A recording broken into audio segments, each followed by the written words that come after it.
Hello, and welcome back to Bloodfest, the podcast. I'm your host, Nate. Y'all know me, know what I do for a living. I'm joined tonight in studio by Joey. Joey, how's it going? Doing great. Getting over being sick with a plague of some sort, but doing really good. I'm very excited about tonight's podcast. Outstanding. We're also joined live via satellite by Josh. Josh, how's everything going in Kansas City land? Hey, doing okay. Surrounded by sickness. Haven't got it yet. Not really excited about anything, so we'll see if that changes. Right. And as always, there's Casey. Casey, what's going on?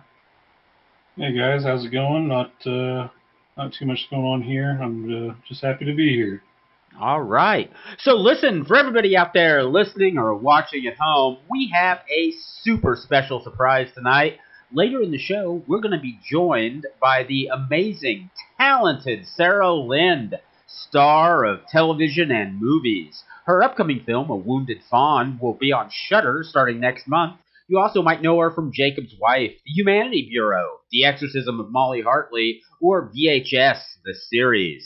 She's going to join us later, so be sure to stick around for that. Before that, though, we're going to talk about a little movie that is, well, it's the strangest remake of Home Alone that I think I've ever seen. It's called Becky. Becky, starring Lulu Wilson and Kevin James. So, guys, we've all seen Becky. What do you guys think of it? It's all right. I've watched it a couple times. It's like you said, it's kind of like a Home Alone reimagining, but out in the wilderness. It's got some awesome kills. Excellent performance from Kevin James, which you wouldn't. He plays a real evil dude in this who kills people, and it's not something you'd normally see Kevin James or Paul Blart do. So that was kind of weird, but yeah. He did really good. Yeah, you don't expect the Nazi king of Queens, do you? So actually, this is actually interesting. So Kevin James got kind of slid into this movie at the last moment because the actor who was cast for the role had to back out due to scheduling conflicts, and it kind of blew my mind. That Nazi character was supposed to be Simon Pegg. Wow. Yeah, can you imagine Shaun of the Dead playing a brutal Nazi trying to kill a kid? I can't imagine that. Funny enough, I just rewatched Shaun of the Dead just yesterday, which is just a brilliant movie. Now when you watch it, imagine that Shaun's a Nazi. I couldn't. Change everything. I couldn't at all. So Josh. Simon Pegg in that role, don't see it. Josh, what do you think of Becky? You hate this one, right? Yeah, it's just one of those films where you just go in knowing that you're going to be disappointed, and then you get done with it, and you don't even know why you went to see it in the first place. It just messes up your whole reality. No, it's... What? Jeez, I don't know. I tried my best to keep that together.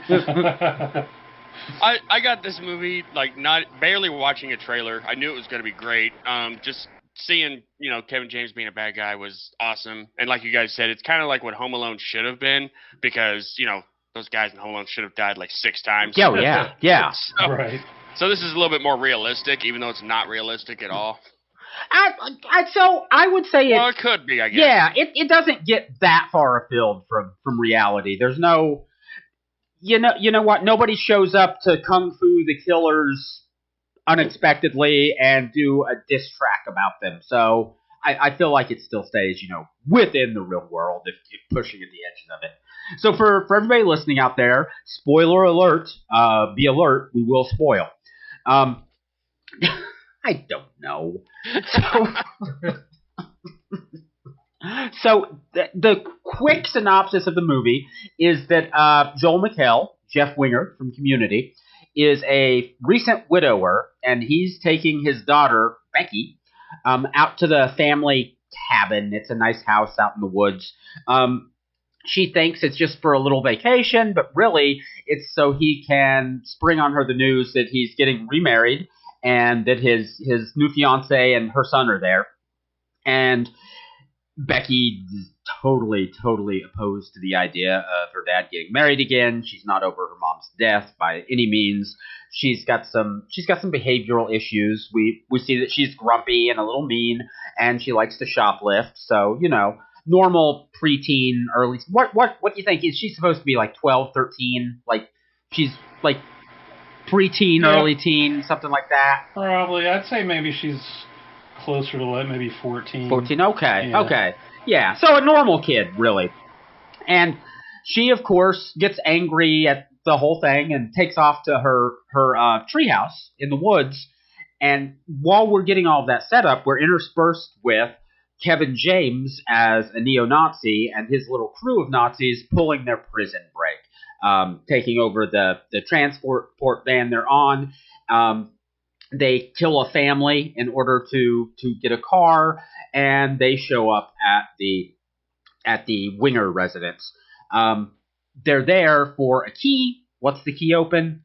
We don't know. It's a MacGuffin in the classic sense. It's something that people are willing to kill for. It doesn't really matter what it is. And their major mistake is not being prepared for Becky. And the movie becomes very much Home Alone. It is her building improvised traps and booby traps and using whatever is around her to take out Nazis. It doesn't always go perfectly well for her, but she does a damn good job of it. It is pretty brutal. There's a lot of eye violence. There's one scene that I would say is Lucio Fulci levels of eye violence, and if you're like me and don't like eye violence, it's hard to take. In fact, I'm creeping myself out by saying eye violence so much. So, here's my question, guys. What do we love about this film? What do we not like about this film? What works? What doesn't work? To me, I love the eye violence. Oh, you bastard. Yeah.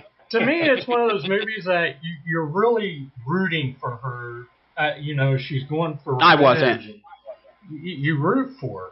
Well, okay, after they kill the dog, so they do, and that's another trigger warning there, that she has two dogs, two Cane Corsos, beautiful animals, absolutely lovely dogs, and the Nazi fuckers shoot one of them dead, and then, less important, they kill her dad.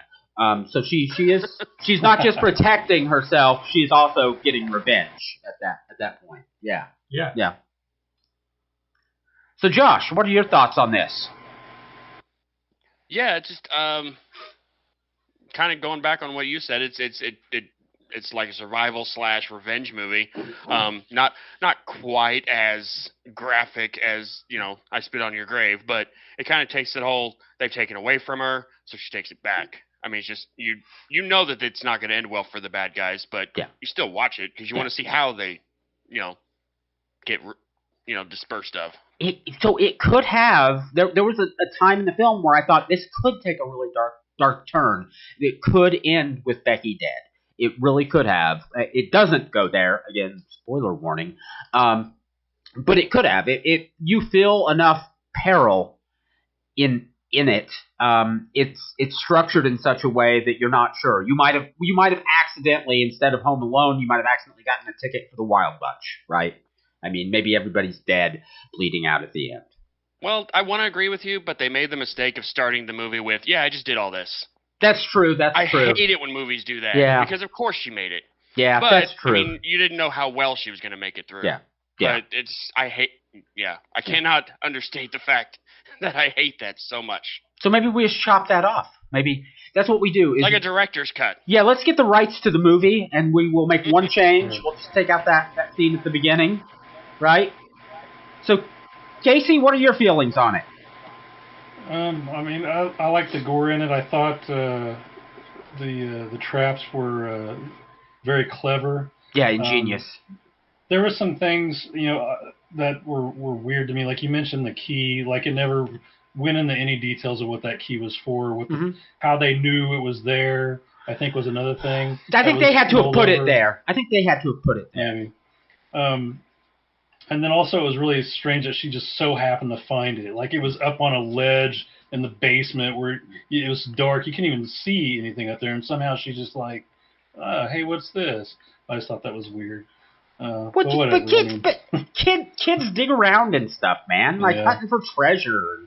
And honestly, you get the feeling that her family's had this house out here like her entire life. Probably spent every summer there, so she's had tons of time to just explore, investigate, what have you. And she's clearly the type of kid who's going to explore. Oh yeah, definitely, yeah. And the actress Lulu Wilson, she did really great, and she's in some other horror movies too, like Ouija, Origin of Evil, which was an excellent sequel to a crappy first movie. And then she was in one of the Annabelle Creation, I think, which was really good. But yeah, I like her a lot. She does a really good job.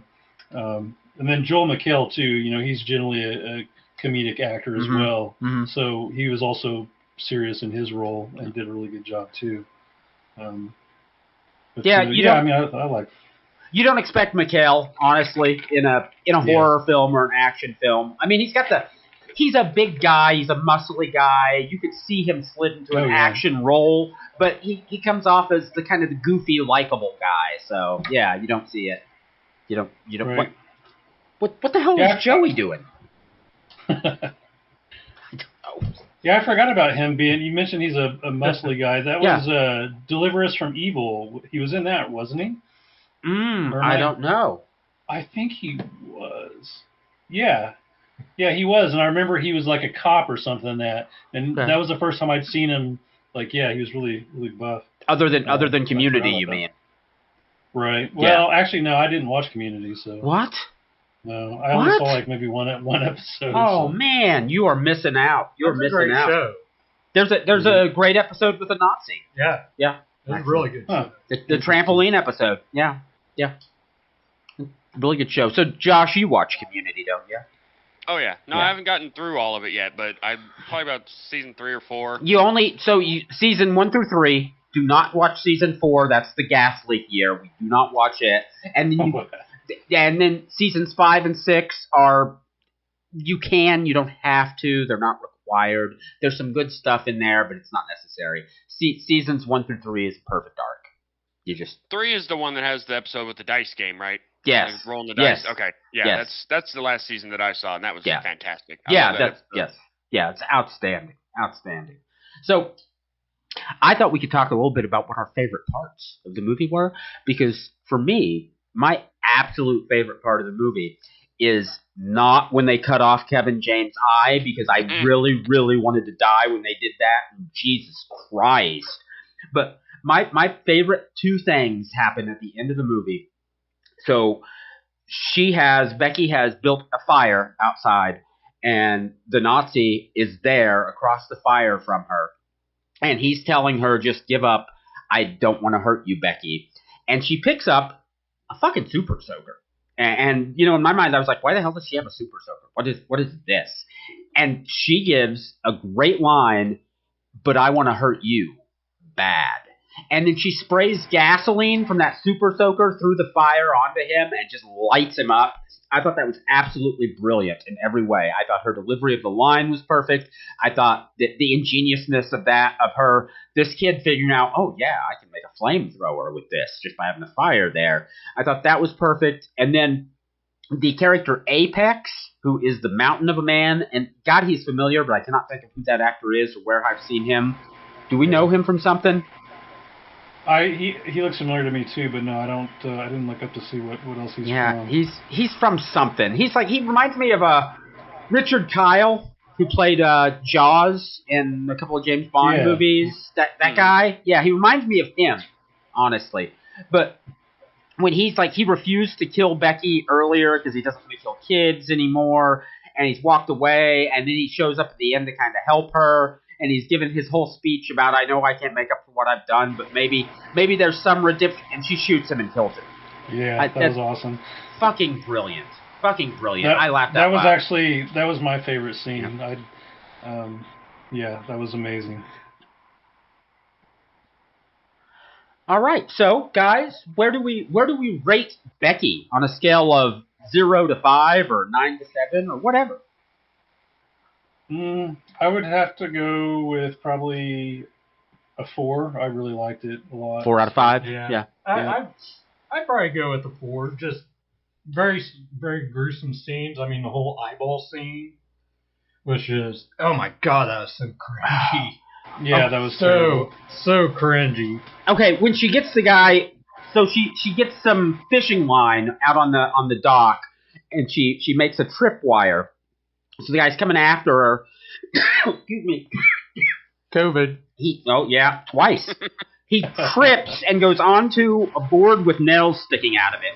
When he's getting up, she whacks him with another board with nails sticking out of it, sends him into the water, and then she backs the boat motor into him to take him down. I mean, that is delicious. That's honestly, Bruno Mattei never did better. Yeah, and speaking of, somebody mentioned I Spit in Her Grave, that kind of harkens back to that movie. Yeah, actually that does, yeah. Hold on, we're getting a funny message from somebody. What is this? Someone's mic randomly gets staticky. You hear that? I do hear that, yeah. Yeah. Who is it? Somebody I mute. want to say it's Josh. Is it Josh? Hold on. Let me see if I can mute it. Okay. Not Josh. Let me mute mine. Yep, it's Casey. Casey's. What is that?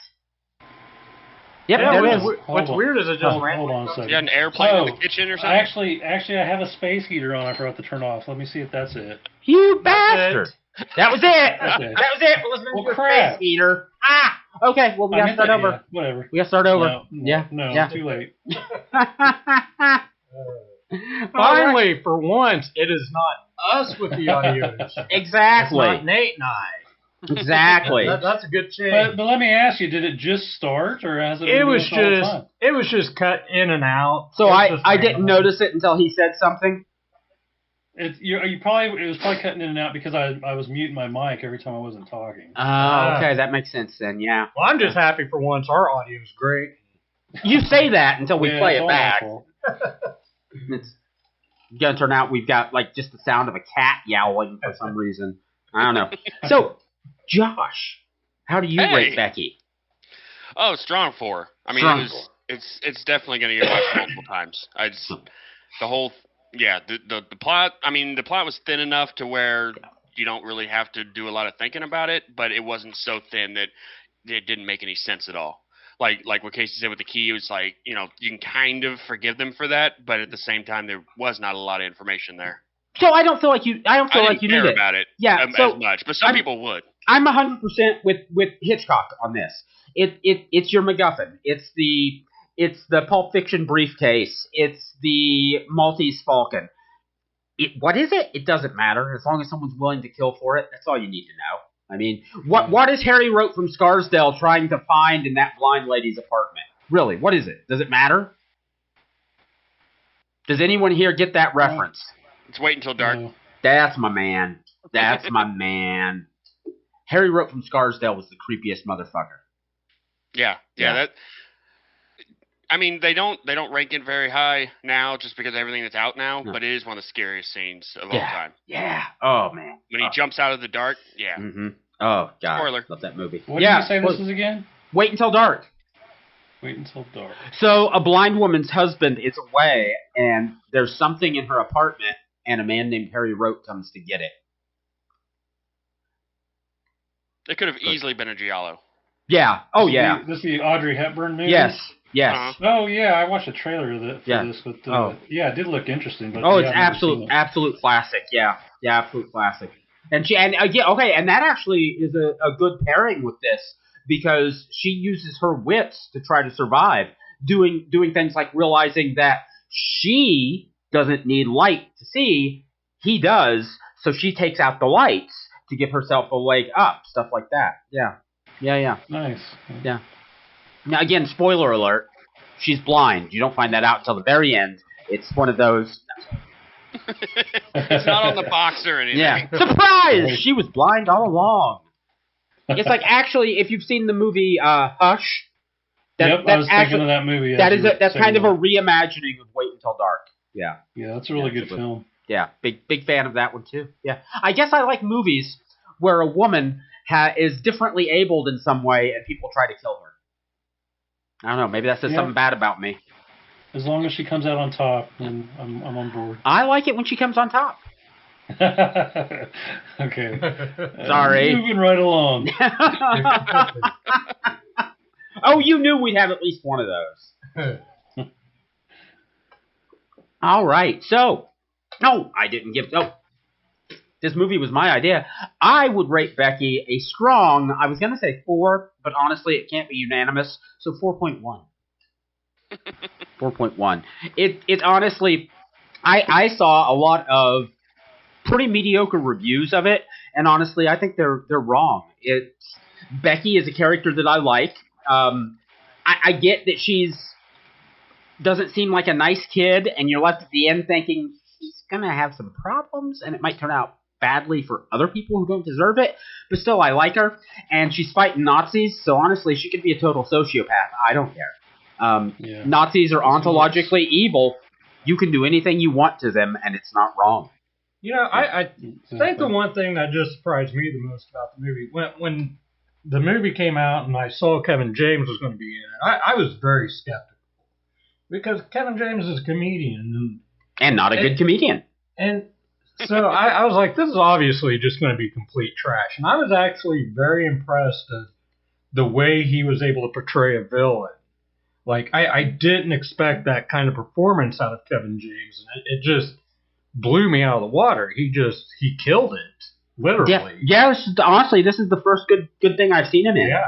Like, the only other time I've enjoyed something Kevin James was in was that show King of Queens, when Patton Oswalt was trying to get fired from it. So he started playing statue in every scene.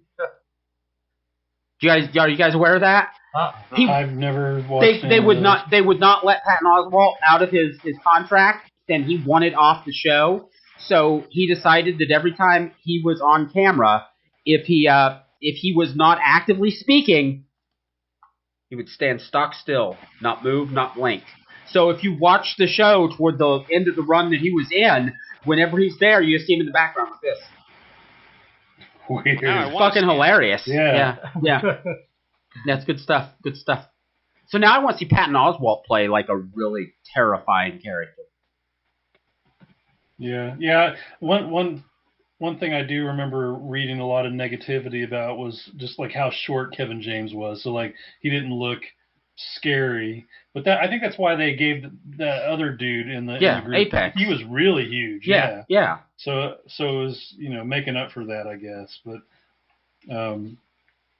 yeah, that was a lot of the criticism I heard. Besides him being a comedian. Yeah. See, I don't think Okay, so I don't watch a lot of like MMA type stuff, right? But the other night, my wife was looking at some stuff online, and she saw a clip of the start of an MMA fight, and she watched it, and she's like, oh, God. So she's like, here, watch this. So she shows it to me, and it shows the first guy, and he's fucking ripped. I mean, like, muscles everywhere. And he's getting ready for the fight, and he's going, like that, right? And then the camera cuts to the other guy. Can you do that for the rest of the episode? Yes. Cuts to the other guy, who's quite a bit shorter and looks a little pudgy, and he's like this. He looks bored. And I said, oh, pudgy guy's going to murder that other dude. This is going to be nothing. And she's like, okay, you saw it too. Other dude just comes running, and pudgy guy falls down, gets up, goes, boom, gets him down and just pounding him. And then the ref comes over and is like, stop. Because the other dude no longer knew he was in a fight or who his parents were. I'm like, yeah, so I mean, I don't care if the guy is short. He can still be terrifying. I just think you should do MMA fight recreations more often. Like this? Very entertaining. Our next podcast will be just that. Just that for 3 hours. For 3 hours, I'll do my war face. What the hell? Okay. All right, guys. So that's Becky. What else do we want to talk about until our guest gets here? Well, you want to take a short break, and then we'll get into some recent buys that we got? All right. All right. We'll be right back. We'll be back.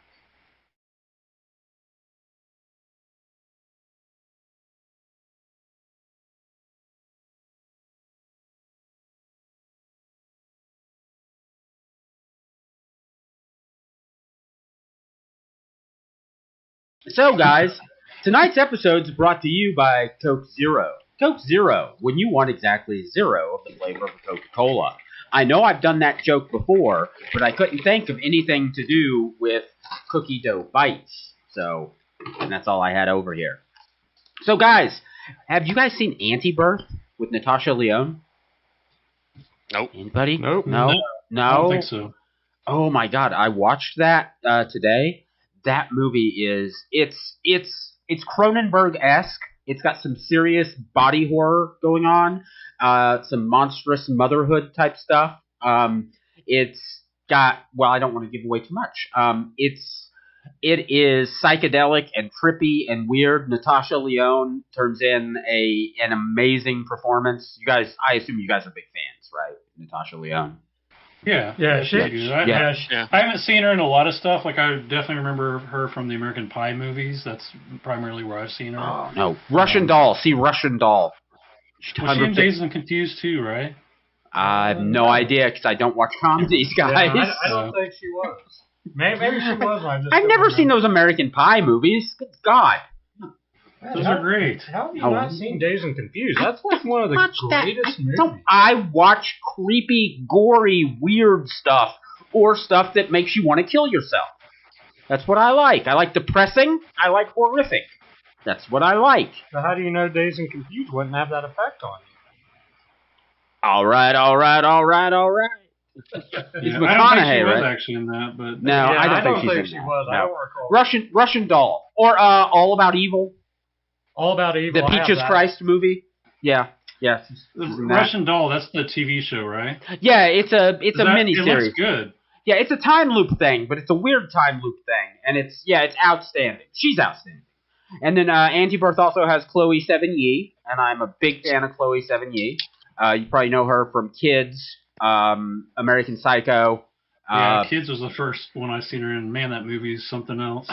I hate that. I hate that movie. I hate fucking Harmony Korine. I hate everything about Harmony Korine. Do you want to know why I hate that movie? Well, I'll tell you why I hate that movie. That movie would be fine, except that movie very much wants you to feel bad for Casper, because at the end you think he's probably got AIDS, and it everything about the way it's presented is made to make you feel bad for him because he just got AIDS. He just got AIDS by raping her. Yeah, no, He I definitely never raped felt bad her. about him. Yeah, No, I want him to die a horrible death. I hate Harmony Korine. Yeah. I hate everything he's ever done. I hate that movie. You don't like Spring Breakers? I haven't watched it. We talked about this. Yeah, We talked about this. it's good. Yeah, I can't. I hate him. I despise him. I think he's just the worst sort of nihilist, as opposed to the good kind of nihilist. Lars von Trier, I think, is a nihilist, but he's a nihilist with something to say. You guys are all big fans of Lars von Trier, right? Joey, you love Lars von Trier's movies. Oh, yeah. Yeah, which one would you say is your favorite? Melancholia, maybe, or Antichrist, or Nymphomaniac? Nymphomaniac's a really great one. Yeah, have you seen You it? probably actually would like Nymphomaniac. You would like Watch it. Nymphomaniac. Well, actually, no, I'm sorry. No, Nymphomaniac is deeply troubling and depressing, but if you watched it on mute, so it's just all of the sex. And then there's a sequel. Yeah, well, it's 2 parts. It's Nymphomaniac Volume 1 and Volume 2. It's actually like a 6-hour movie. 2 parts. Did you ever see Breaking the Waves? One of his earlier ones. Oh, that movie is so depressing. That one, Dancer in the Dark with Bjork. Yeah, I have that on DVD, but I haven't watched it yet.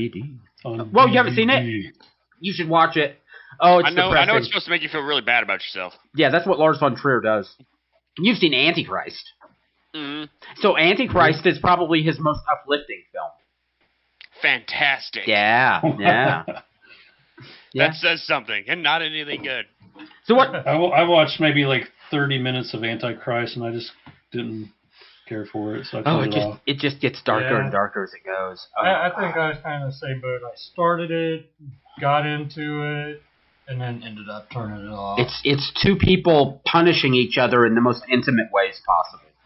It's amazing. It's amazing. Love that movie. See, that's what I like. I like movies that are dark, movies that are meaningful, and movies that are crazy. If I wanted to laugh, I'd listen to you idiots. What? We're not funny. I don't know what you're talking about. And it goes completely silent. What? Yeah. Need to insert cricket noise here. So, you guys got any interesting buys? Anything exciting that's coming up that you're excited about? Anything interesting you watched? Well, we got Black Friday was upon us, so we got the big Vinegar Syndrome Black Friday sale, and then Severin and Arrow, and you name it, all of them were having sales. I was going to buy maybe a handful of things from the Vinegar Syndrome sale, but I ended up buying actually in the end 12. I added another one on today. That's the beauty of Vinegar Syndrome, though. They let you add on to your order, so you can make separate orders and then just choose add to existing sale order, and then they don't charge you extra shipping or anything. So that's cool. But I grabbed a handful of the partner labels that I was looking at. Probably nothing fantastic like Raw Nerve. I haven't heard anything great about it, but I still think it looks interesting from the trailer. And Devil Rider, Private Chat. I've seen that before. That's a really good movie. And then Shiva Baby. That's an excellent movie. Yeah, I need to get that one. I do need to pick that one up. And then you'd mentioned the Lost Films of Herschel Gordon Lewis, and they have a slip for it. So you could buy the slip extra, by itself if you already have the movie, but I didn't, so I went ahead and bought the movie with the slip. And then I heard some talk about, I was watching some YouTube videos on the top recommendations, and a lot of people said A Woman's Torment and The Climax of Blue Power were good. So those are adult. I think they're adult titles, but people seem to talk them up, so I picked those up. So I'm gonna end up. I wasn't gonna get it because it's not one that excites me, but I'm gonna have to buy Invisible Maniac because I'm getting a slipcover for it.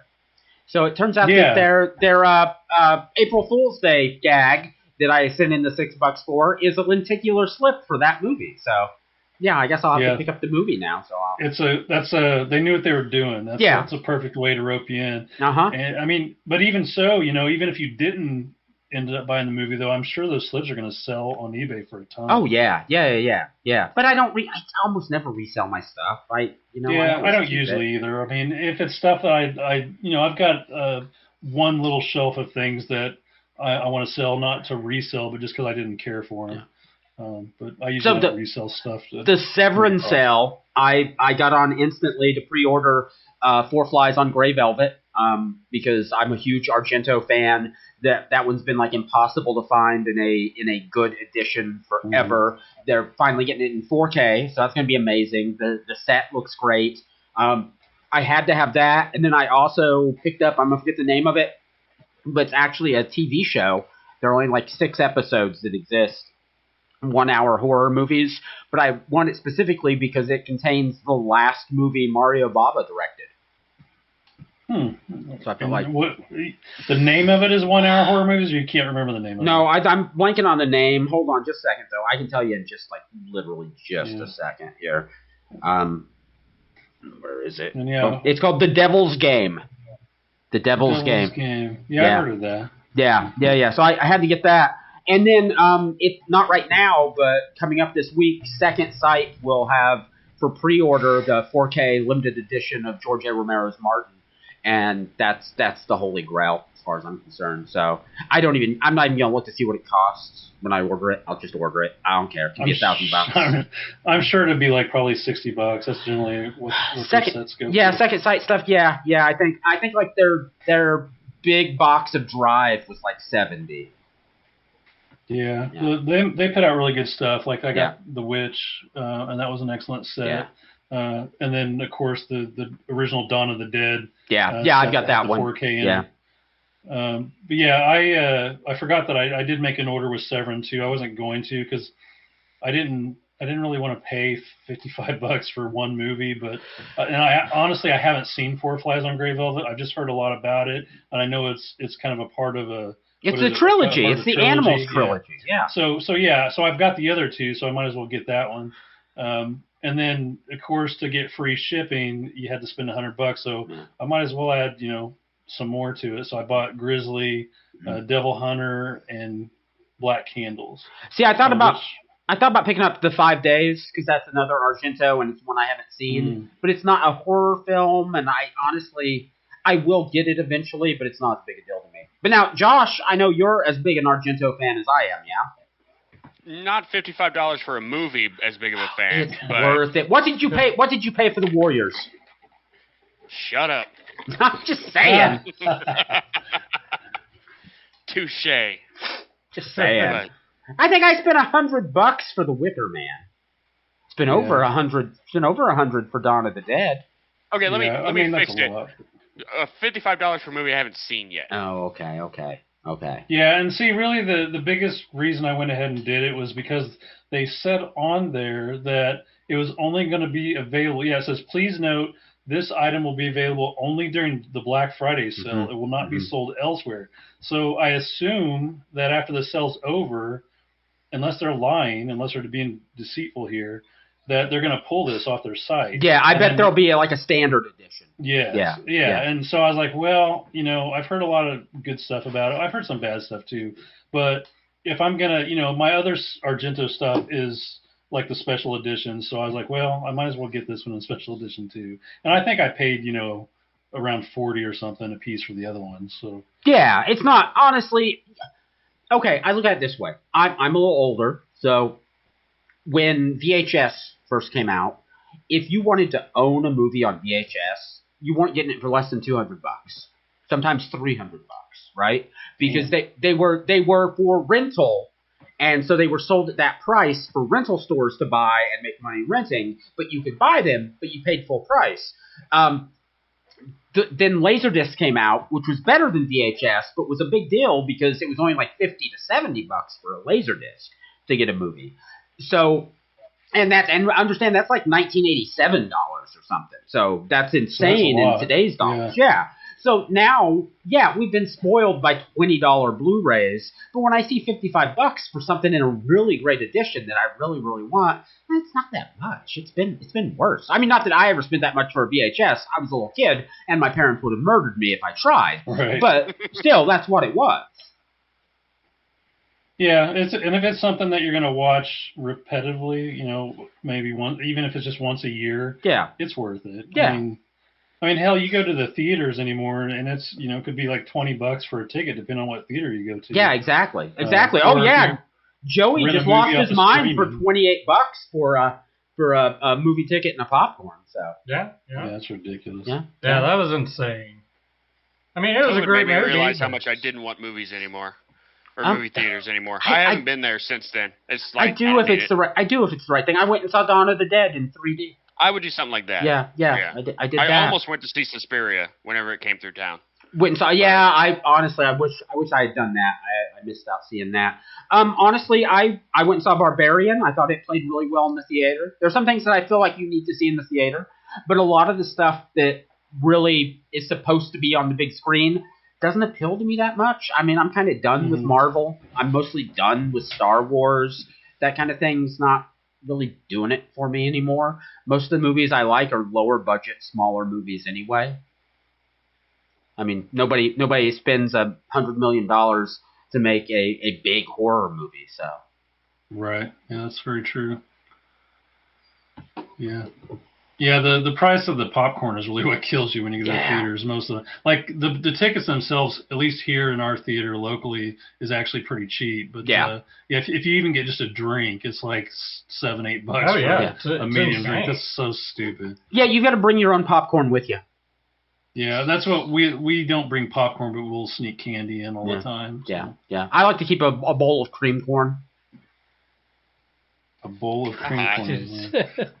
I like to bring in to see that. A fully cooked turkey. Sometimes I take a rotisserie chicken. That's good. A large pizza. Yeah. Buy one of those what are they, like 4 foot long Hershey bars or whatever you can buy. And the giant Toblerone. Stick it down your pants so I don't see it coming in. Stop staring at me, ladies. I'm going to the movies. Hey, guys. Our guest our guest just messaged me. She's gonna be on in just a few minutes. So we're getting ready for her to get here. So for everybody who's been hanging out listening to the episode getting ready, and for most of you who have been hitting that like 15 seconds ahead button over and over and over again to get to the point where our guest is I have, here. but it hasn't done anything. Very soon, we'll be joined by a very special guest. So listen to us rant just a little bit longer, and then she'll be here. All right? Okay, so now we back just to Toblerone down your pants. Yeah, you put Toblerone down your pants. That's honestly, it's the way you do it. I cracked up the other day. Somebody posted online, I think it's on Reddit, their roommate, while high, discovered that you could order a custom Toblerone. So they did it and then forgot about it until it showed up. And it showed up, and what it says is just Toblerone misspelled. Like terribly. Like T.T. Blaroni or something. And I don't know why, but I laughed for 15 minutes looking at that thing. You know, what is a Toblerone? I don't even know what that is. I don't know. It's an expensive candy. Hey, here comes our guest. Let her in. Chocolate. Hello. Hi, Sarah. It's nice to have you here with us. Can you hear us okay? Wow. Can you hear us okay? They're okay now. I had my computer on mute. Hi. Hi. Hey. So, it's great to have you here. We're going to do a quick little introduction, and then we'll do the introduction for the folks at home. And when I say folks at home, there's 4 of them. And they've been sitting there hitting that 15 seconds ahead button to get to the point where you come on. So I'm Nate. I'm kind of the lead host, just because I talk the most. You can't see him, but over here is Joey. I'm right here. Nice to meet you, He Sarah. runs the tech side of this and likes to stay off camera as much as possible. The guy with the big beard and the long hair is Josh, and the guy with the short hair and beard is Casey. Hi. Hello. All right. Thank you so much for doing this. Oh, thank you for coming on. Honestly, we're very excited to have you. So, for anybody listening at home, our guest tonight is Sarah Lynn. She is an incredibly talented actress. She's had, despite being, I hate to say this, I was about to say she's had a very long career, but she's very young, and for someone this young, she's had quite a long career. Started out in television, mostly in Canada, I believe, and then hit it onto the big screen in movies. We're throwing up a card on screen right now so you can see some of her credits, and they are pretty impressive. She will be in A Wounded Fawn that's coming to Shudder next month. Jacob's Wife, which was a big hit, I think it was last year or earlier this year. The Humanity Bureau with Nicolas Cage. The Exorcism of Molly Hartley, one I really like. VHS the series, and just so many more. So I know you're here to talk about A Wounded Fawn. But before we get to it, we all have some questions about some other movies you've been in. We are definitely a genre group of people, so it is the horror that we lean in toward. I have to ask one quick question, and it'll sound dumb, but you co-star with Nicolas Cage in The Humanity Bureau, which movie I absolutely love. So what's it like working with Nick Cage? On the one hand, it was a dream come true because there's no other actor like him. Yeah, you know? Maybe just him as a person, but he as an actor is he's just such an unusual performer for a film actor. And on the other hand, it was not a dream come true because I was so flustered the entire shoot that I just couldn't be cool for a second. Well, you couldn't tell. I mean, Well, so off screen, when I was someone else, I was fine, and then as soon as we'd wrap, I would just clam up. Well, he's such a. I'm kind of a fanboy about Cage. He's my favorite actor, and he's such a big performer. It's got to be hard for anybody to be on screen with him without him just overwhelming. And you held your own in every scene. You really, really did, and it was an amazing film. Really loved it. The other one that I know I want to ask questions about is Blackburn, which I actually see it listed some places Blackburn Asylum. Which honestly I had not heard of it. Just stumbled across it recently. Awesome film, honestly. I mean, it's got everything. If you're into horror tropes, it's got a little bit of everything. You've got Abandoned Mine, you've got Hills Have Eyes style backwoods redneck cannibal creatures, you've got human taxidermy, you've got an asylum, it's got everything. And creepy twins. Yeah, exactly. So what I was actually curious about that film is that very much looks to me like the type of film that should become its own. It should have spin-offs. It should have sequels. Do you know if there's been any plan to build anything else in that world? And if so, would you be interested in doing that? Not that I've heard. A friend of mine, Lauro Chartrand, directed it, and he was one of the stunt choreographers for a series I did with Steven Seagal. And he's lovely. I'd work with him anytime. I'd be into doing a sequel. It was fun. It was a hard shoot, mostly nights. And then half of it was inside an abandoned copper mine. Okay, so Casey actually was talking about. He really wanted to ask you about that. Casey, what was that about? Where the shooting location? Yeah, I mean, I was just curious. Where did you film the movie? And then I was going to ask, was it actually in an abandoned mine, or if that was mostly a set? It was. No, there were no sets. There were no sets. So it was near. It was in Squamish in British Columbia, which is like between Vancouver and Whistler. The mine part with the tracks and the dank dripping water and all that. It's part of a mine museum. It's now there's some sort of it's an attraction, but it was completely dark. So if we'd ever lose power, it was like, nobody move. Don't move anything at all until the lights come back on. And it was cold as hell and dank. I mean, and then there was another location we had that I think was connected, and it was I don't know what you call it. It was like the plant, the processing plant, or the smelting facilities or whatever. And that was interesting. There was a point where I fell through the floor because there were just rotten floors. Yeah, it was very what's the word for it? It had a very special and specific ambiance. Sounds like it. So Josh, did you have anything about Blackburn before we move on? No. No. Sorry, I was like, I'm gonna keep my cool, and then you came on. I'm like, yeah, I don't. There's movies and stuff. I'll come up with something in 5 minutes, I promise. Cool. I'll tell you a story. I've told it before, but I was so excited to work with Mr. Cage and saw that he was an Akira fan, and so am I. So I was like, I'm going to pack my Akira t-shirt and wear it, and hopefully we can bond over this. And one day I found a chance. I would bring it with me to set every day. And then I was like, we got wrapped at the same time. Put it on. Leave my coat open so he can see it, even though it's far below freezing. Wait around for him to see it. He sees it.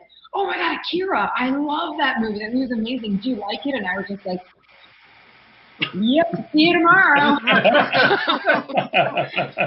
Oh wow. I'm sure he didn't think anything of it. I hope not. He's just this chick does not want to talk to me. So you were in Jacob's Wife with two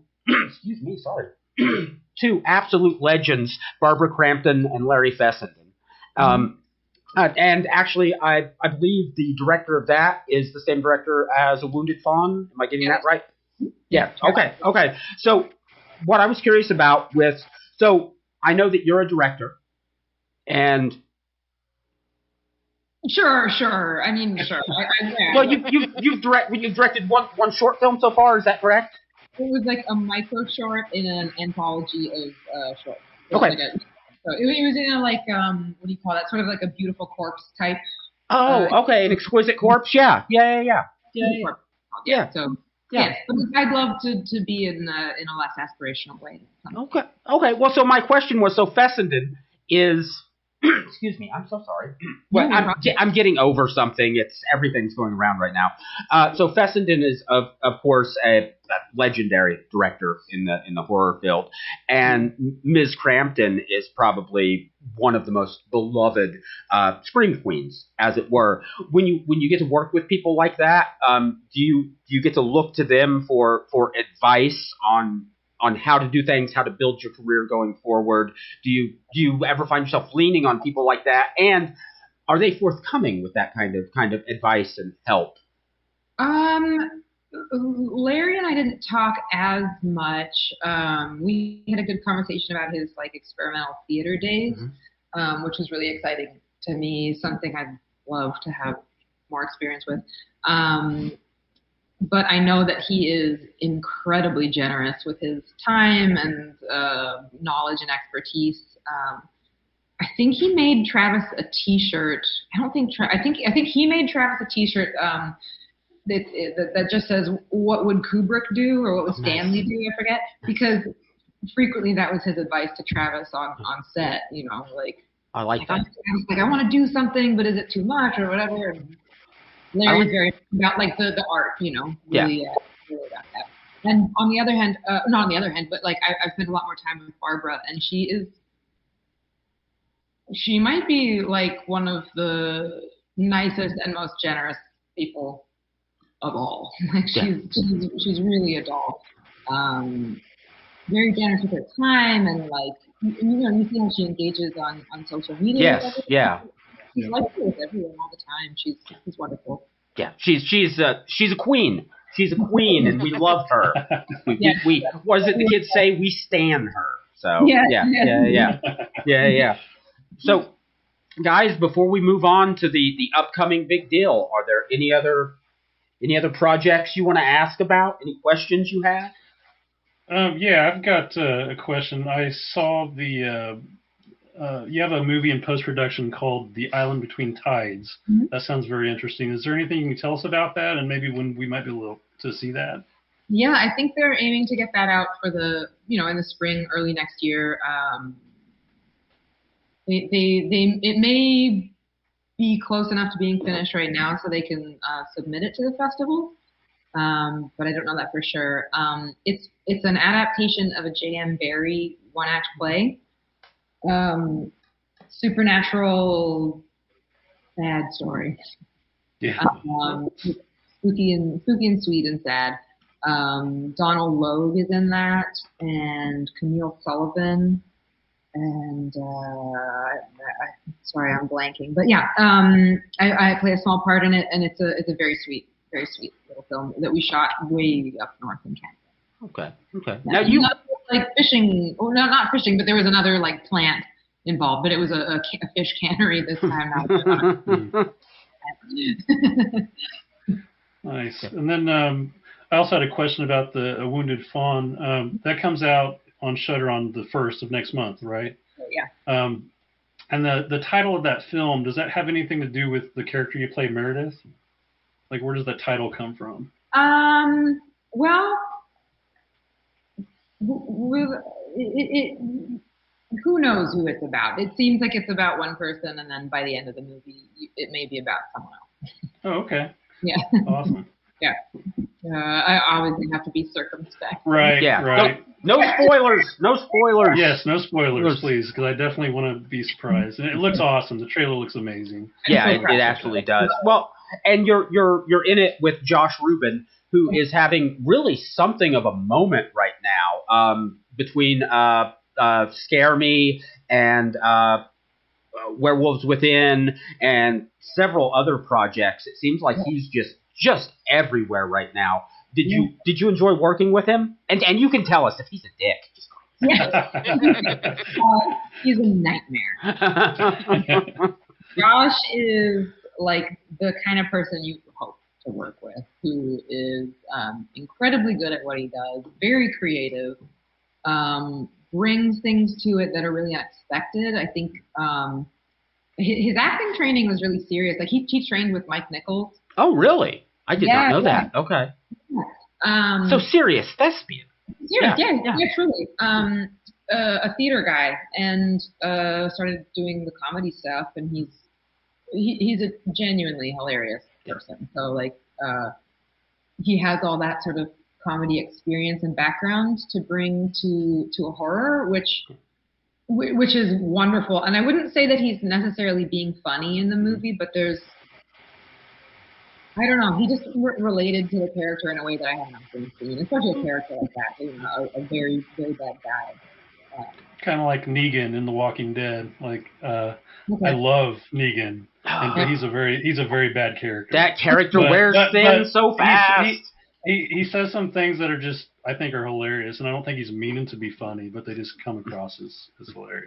Yeah, and it's a good sort of disarming and kind of uncomfortable note to play to add to that chord we've all seen so many times. Yeah, Josh, I can't say enough good things about it. And then off camera, he's just entertaining. Like he's the kind of person who walks into a room and people start smiling before they even know he's walked into the room. Oh, yeah, he's wonderful. I hope you get a chance to talk to him if you haven't already. No, we have not. We would love to, though. We would love to. Yeah. So this movie's coming from Shudder. Jacob's Wife was a Shudder original. We're seeing a lot of, honestly, the best horror films are ending up right at Shudder now. And I've noticed that basically for streaming, it's Shudder, it's Screambox, it's Hulu, and those three are vacuuming up the horror, which means that if you go out there to Netflix, they have nothing. They have nothing. They have 5 direct-to-video horror movies that no one actually wanted to see. Do you think that's exciting to have a great streaming service that is focused on these kinds of movies, and you see yourself being in more productions that are financed or distributed by Shudder? Oh, I sure hope so. Yeah, I mean, I didn't see it directly as cast, but the amount of creative license and support they gave to Travis and the filmmakers and all of us, of course, was really unusual. Like they really were just like, we believe in your vision, make your movie, and they really love horror there too. You know, like that's not always the case at a place, but they love it. They know it really well. I'd be very happy to work with them for a long time. So I was curious, and this is something I'm always curious about because I don't know the inner workings of Hollywood because I'm a critic, I'm a viewer. So did you end up in A Wounded Fawn because of Jacob's Wife, or did you have to come in and audition for it, or did you show interest and the director say, oh yeah, definitely because of what she did in the earlier film? Travis and I, we're together. We're in a relationship. Oh, I did not know that. Yeah, and so he got the script from a writer named Nathan Fodry, and he really, really liked it and reworked it a little bit, and was like, I think you'd be really good in this part. Give it a read, see what you think. And I read it and was like, I love her. I have a lot of ideas of things I want to, sort of give her, like arm her with, so to speak. And it was cool to read it and to eventually be able to do it, to get sort of approved by everybody in the end. Because we had so many conversations while he was rewriting and while he was writing, that I felt like I knew it inside and out. And that's such an unusual experience to have so much time and like to be so familiar with the like cogs of a script. For me these days anyway, usually the lead time on a movie, in my experience, is quite short. So, yeah. So how long was the production? I want to say 30 days total. Oh, that's fast. Okay. It's fast, yeah, but it's a lot longer than a lot of things these days. Josh and I both are used to 12 or 15 day shoots, which is nice because you know how to just like get to it.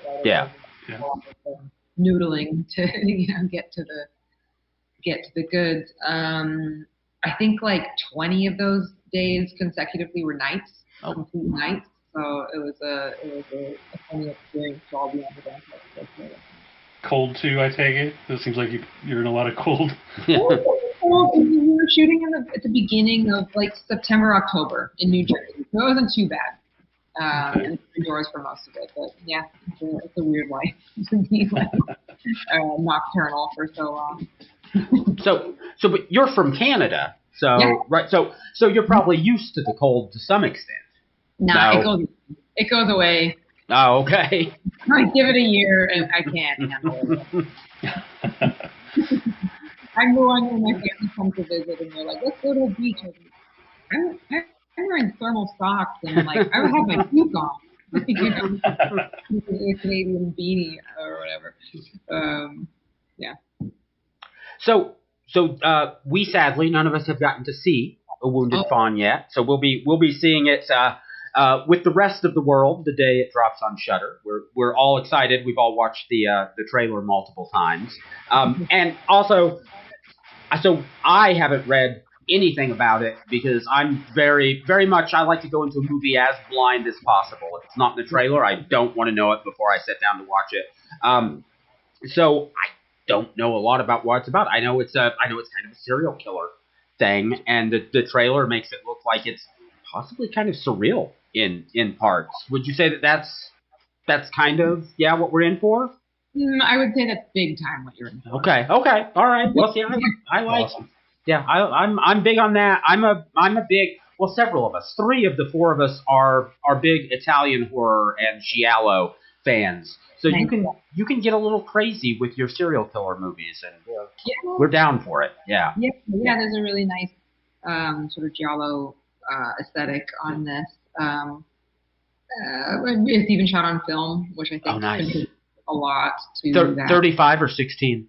16. Nice. Mm-hmm. Oh, I love the grain of 16 millimeter. I'm sorry, I'm an old guy, and I miss the grain of film. I miss the look of film, and I hate even when you see remasters of movies that were shot on film and they've taken the grain out and they've sterilized it. Oh, it makes me so sad. It makes me so sad.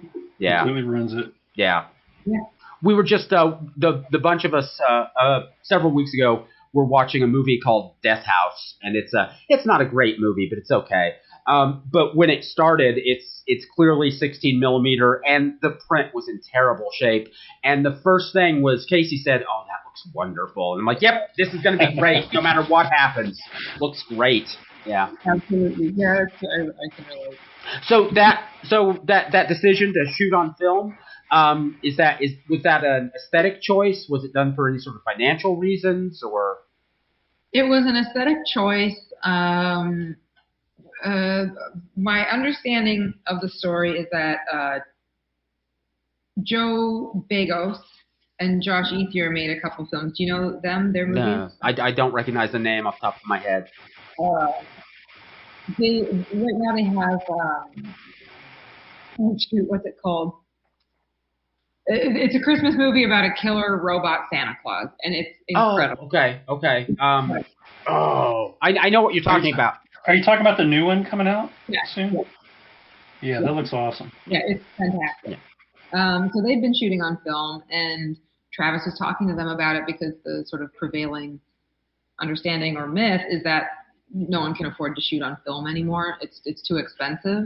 So if you don't have a huge budget, you can't do it. And they were like, "Well, we figured out how to do it, and it doesn't cost more. You just sort of have to. It's just about where you allocate things." So Travis made it work, and I think everyone is much happier for it. You know, like it makes a really big difference. Well, see, I was already in, but now I'm double sold on the film. So. Yeah, Christmas, Bloody Christmas is. That's it. Thank you so much. Oh, that was gonna drive me crazy. I think we're gonna do a live tweet on the 1st when it comes out. Outstanding. We'll put out details online about that. But let me know if you want to talk after the movie. we would love to. We would love to. So I'm interested. Are you planning on doing any conventions, anything like that? I would love to. I've never done one, so I'm not exactly sure how to get in on that. but who I should ask is Barbara Crampton. Yes, she. Yep. And she's awesome. She's just awesome. She's awesome to everybody. And maybe she's annoyed with all of us fans, but she would never let anyone know. I mean, No, you I could think never so. know. Yeah. Yeah. Maybe she's annoyed with all of us. But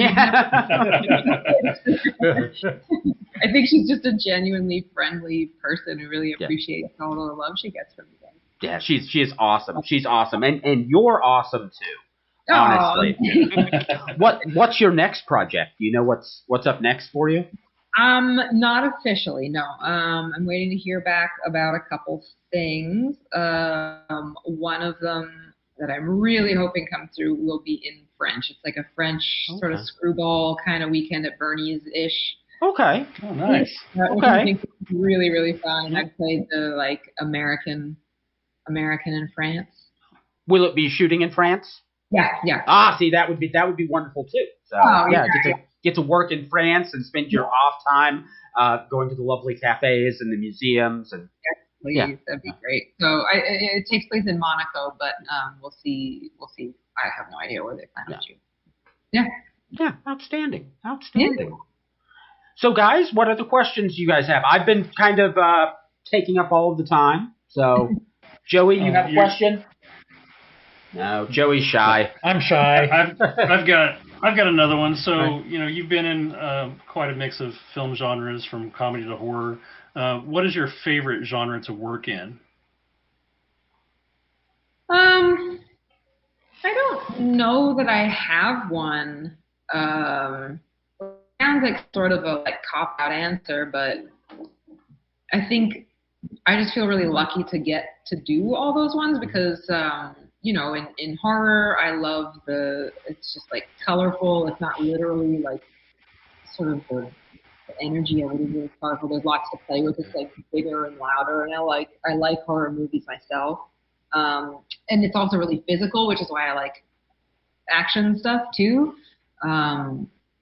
It's really nice to like learn a fight. Oh yeah. Someone, or run around a lot. It kind of makes acting easier when you're body a bunch. So I'd like to do more comedy. I think that's the one that I find the most daunting. See, I saw you were in some Christmas. Yeah, some Christmas movie. That looks fun. Yeah, I played twins in that yeah. One. Twin hijinks at Christmas. It was really good fun. Is that very challenging, playing twins? No, not for me. It was logistically for everyone else because the twins actually did a life swap. Okay. So it was like, which twin are you and which twin are you pretending to be? It was a little tricky, but for me, I was just like, it doesn't matter who I'm pretending to be, I know. So is that kind of like a Freaky Friday type thing, or was it just you decided to swap places? Yeah, it was more of a like country mouse, city mouse. Okay. In a way, there's like the big city gal who's like, oh, I've got to work all Christmas, and then the like her twin sister who's lives in a smaller town, and she's not going to have her kids for Christmas. She's going to be alone, and they're like, well, why don't we just swap? You can rest, and I'll have things to do. And then of course everything goes wrong. And romance happens, but then it's sort of like, well, who did I? And hijinks ensue. Hijinks, yeah. What is your, on the flip side, what is your favorite kind of film to watch? I mean, do you prefer watching comedy or horror? Again, I don't know that I have a favorite genre. You just like all the movies. There's nothing wrong with that. I have really specific tastes, but they feel so specific. Like either I like this movie or this, or I don't like this. It's not necessarily because of its trappings or style. It's just sort of like I just like this movie. Like I don't. Yeah. Do you watch your own movies? I do more now than I used to. Yeah. Sometimes I think I've gotten to a place where I don't sort of spin out, watching them. I can watch it and be sort of like, okay, that didn't work, or this was okay, and sort of figure out how to and where to adjust. But yeah, I feel pretty okay watching them. I really, really like A Wounded Fawn. And, well, we're excited to see it. Yeah, I'm sure we will too. It looks awesome. Yeah, it does. It absolutely does. Yeah. At the festivals, it was really cool to watch with the crowd, and the response was pretty overwhelmingly positive and enthusiastic, or at least like enthusiastically. What the fuck was that? Oh, excuse me. Oh no, you can. Yeah, all the profanity you want here. This is strictly for kids. We're all being on our best behavior because we have a guest, but like 40% of this show is poop jokes. So. Right. Yeah. Yeah. So I don't know. I don't know. Yeah. Anything. I like the ones that make me scared, laugh, or cry. Like, make you feel something. Yeah. Well, we were just earlier we were talking about, because they brought up some comedy film that's important, and I said I hadn't seen it. I don't watch a lot of comedies. I said I like movies that are crazy horror, are deeply meaningful, or that make me want to kill myself. And those are the three genres that I enjoy. Well, American Pie was what we were talking about. Oh, that's what you're talking about. Yeah, you would get one of those feelings out of it. I'm sure. Yeah.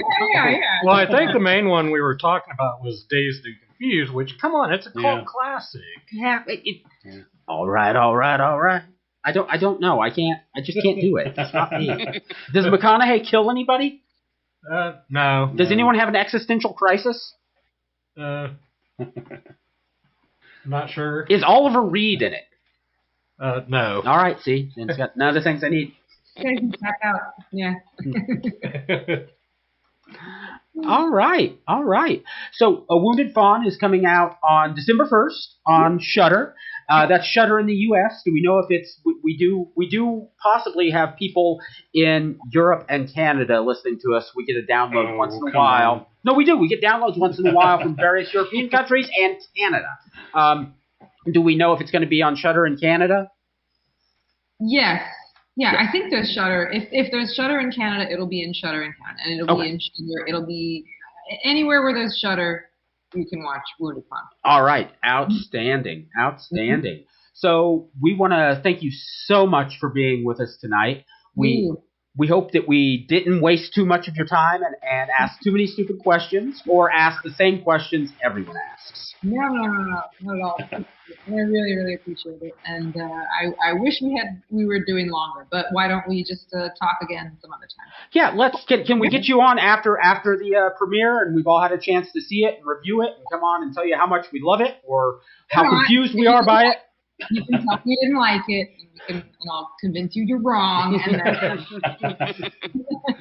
Deal. We got a deal. Very cool. Sounds good. All right. Well, thank you again so much. Thank you. And I will send you a link when it's up online. Cool. Awesome. Thank you. You have a great night. Thanks, guys. Appreciate it. Thank you. Bye. Thanks. Bye. That was awesome. Yeah. She is so cool. Yeah, very cool. I felt bad that I didn't have better questions, but I don't normally interview. We just do back and forth or have people. Yeah, I was like that kid in his Christmas Story where he's like talking over and over and over to Ralphie about how he's going to talk to Santa, and then you get up to Santa and just fucking start screaming and staring at him. Well, that's normally how I do it. So. Whoops. Well, do we want to wrap? Yeah, let's wrap it up. So let's. I said hip hop, hip it to the hip. Oh, sorry. Yeah, no. You said rap. Wu-Tang Clan ain't nothing to fuck with. All right. So let's go ahead and do a tease. We are definitely going to be talking very soon about A Wounded Fawn, and it looks like we might get to have Miss Sarah Lynn back on. I think that will be exciting. I'll try to talk then. We're going to try to get an end-of-year best-of episode together for anyone who wants to see it, and we might have a couple of little surprises in that. We might do a small giveaway, and also one of the best films of the year might not be from this year. So there's that. This has been Bloodfest, the podcast. If you enjoy what we do, give us a like, a share, a follow. Tell your friends, tell your mom, tell your aunt. Get our name tattooed on your butt, whatever you want. Check us out on Twitter, Bloodfest. What are we at? Bloodfest Pod? At Bloodfest Podcast. You can search Bloodfest Podcast on Twitter or Facebook. We are also on Hive and TikTok And Pinterest. We are on Pinterest. And what the hell is OnlyFans. Hive? Hive, What is Hive again? it's the one that's supposed to replace Twitter. If Twitter goes under, then Hive's there. Okay. Yeah, It's like Twitter, but without like the algorithm, so you just see whatever's next. So It's very slow at loading. it is very slow at loading. Yes, it is. But we have a Hive account and www.bloodfestpodcast.com. That's triple dub bloodfestpodcast.com. We'll see you on the flip flop.